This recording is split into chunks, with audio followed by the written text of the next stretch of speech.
ആവും, ഭയങ്കര സാഡായിട്ടുണ്ട്. Even the terrible days was there. ഞാൻ നിസ്കരിച്ചിരുന്നു, ഞാൻ എൻ്റെ സിറ്റുവേഷൻ പറയാം. Like being in a relationship like before, okay, 3 years long distance റിലേഷൻഷിപ്പിലായ ആ ഒരു ടൈമിൽ അതും നോ കോണ്ടാക്ട്സ്, നോ കോൾസ്. ഇടയ്ക്കെങ്ങാനും ഒരു മെസ്സേജ് വന്നാൽ വന്ന്, അല്ലെങ്കിൽ പോയി. സോ ആ ഒരു ടൈമിൽ ഭയങ്കര ലോ ആവും, ഭയങ്കര സാഡായിട്ടുണ്ട്. Even the terrible days was there. ഞാൻ നിസ്കരിച്ചിരുന്നു, ഞാൻ ഒറ്റ കരച്ചിലാണ്. Because nobody was there to hear me except പഠിച്ചു. വേറെ ആരും ഉണ്ടായിട്ടില്ല, സത്യം പറയാലോ.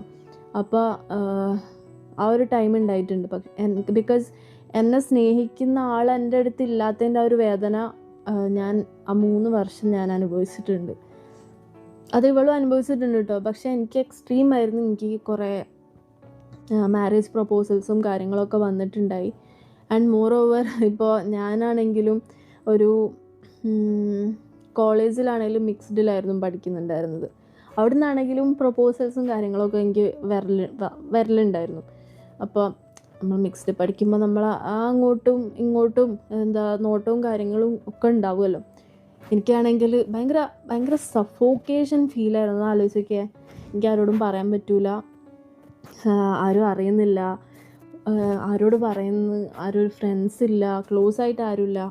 സോ അത്രയ്ക്കൊരു വൃത്തികെട്ടൊരു സിറ്റുവേഷൻ 3 years ആണ് ഞാൻ തള്ളി നിൽക്കിയത്. അതും I was only having 1 hope. ഒരൊറ്റ ഹോപ്പ് മാത്രമേ ഉണ്ടായുള്ളൂ, ഞങ്ങൾക്ക് രണ്ടാൾക്കും ഒരുമിച്ച് ജീവിക്കുക. ദാറ്റു ഇങ്ങനെ മീഡിയയിൽ വരണം, അല്ലെങ്കിൽ എന്താ പറയുക, ഒരു യൂട്യൂബ് ചാനൽ ഉണ്ടാവും, അങ്ങനെയൊന്നുമല്ല. ജസ്റ്റ് ഒരു എന്താ പറയുക, ഞങ്ങളിപ്പോഴും പറയാം, ചെന്നൈയിലോ അല്ലെങ്കിൽ എവിടെയും പോയിട്ടൊരു സെയിൽസ് ഗേൾ ആയിട്ട് വർക്ക് ചെയ്യുക. അപ്പോൾ അതാകുമ്പോൾ നമുക്ക് അന്നത്തെ ചിലവ് നമുക്ക് കഴിഞ്ഞ് പോകുമല്ലോ. ഹോസ്റ്റലിലോ അങ്ങനെ എങ്ങാനും നിൽക്കുക. അതായിരുന്നു അന്ന് ഞങ്ങൾ ഒരു പ്ലാൻ ചെയ്തതൊക്കെ. എന്താ പറയുക, ഞങ്ങൾക്ക് തീരെ ഒരു എക്സ്പെക്റ്റേഷനോ കാര്യങ്ങളോ ഉണ്ടായില്ല, ഞാൻ മുന്നേ പറഞ്ഞില്ലേ.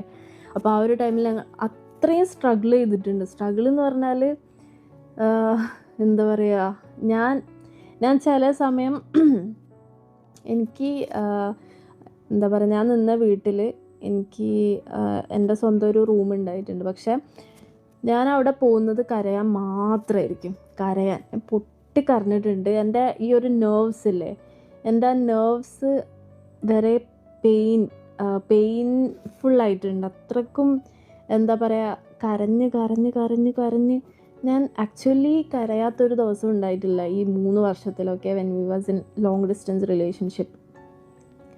സോ അങ്ങനത്തെ ആ ഒരു ലോങ് ഡിസ്റ്റൻസ് റിലേഷൻഷിപ്പിൽ എനിക്ക് ആകെ ഉണ്ടായിട്ടുള്ളൊരു ഹോപ്പ് എന്താണ്, ഓക്കെ, ആഫ്റ്റർ ഓൾ ഇത്രയൊക്കെ അനുഭവിച്ചാലും I will just get my ass from this house and I leave with my partner at any cost. അതിപ്പോൾ എന്താണെങ്കിലും, ലോകം അവസാനിക്കുകയാണെങ്കിലും, ആരെന്നെ കൊല്ലാൻ വരികയാണെങ്കിലും എനിക്കിഷ്ടമുള്ള ആളെ കൂടെ ഞാൻ ജീവിക്കുള്ളൂ എന്നുള്ളൊരു ഇതുണ്ടല്ലോ, ആ ഒരു തോട്ട് പ്രോസസ്സ്, അത് മാത്രമായിരുന്നു 3 years ഇൻസൈഡ് മൈ മൈൻഡ്.